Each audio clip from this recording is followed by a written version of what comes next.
गाईस आज आम्ही बनवणार आहे की डोस्याचं पीठ बघा कसं बनवतात. आमची मामी सांगणार आहे.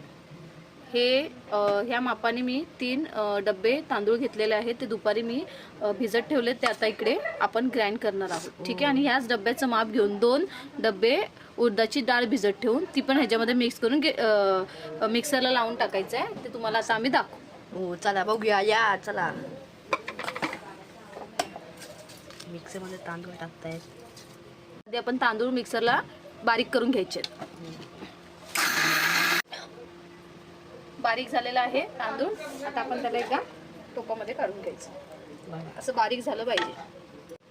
हे बघा हे आमचं झालेलं आहे. तांदूळ झालेत. आता उडदाची डाळ टाकणार.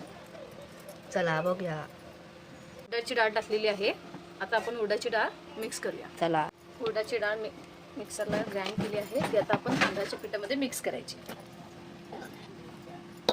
हलवलं येत आहे.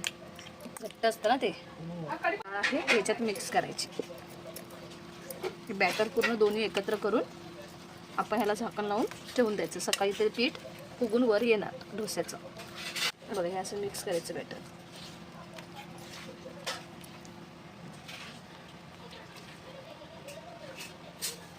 हे असं मिक्स करायचं पीठ. हे रात्रभर ठेवून दे. सकाळी हे पीठ वर येणार. जेवढा स्पेशली आमची डोसा काही सकाळ झालेला. आता बघू शकता आपला पीठ कसं उभं आलेलं आहे वरती. हे बघा आता आपण डोसा बनवणार आहे. हे काढून घेतलेलं त्यात आपण पाणी टाकायचं आणि त्याला ढवळायचं. त्याला ढवळून घ्यायचं.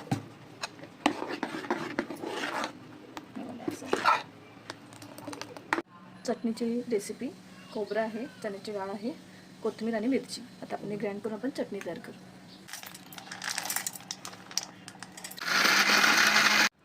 ही आपली चटणी रेडी झालेली आहे. हे काय करता तुम्ही? पहिलं असं एक कपड्यामध्ये पाणी घेऊन पुसून घ्यायचं आणि त्यानंतर आपलं डोस्याचं बॅटर टाकायचं. पीठ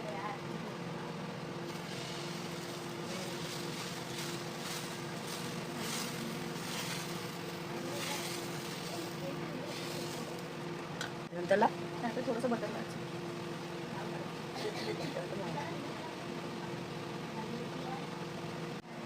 हा आमचा डोसा रेडी झाला.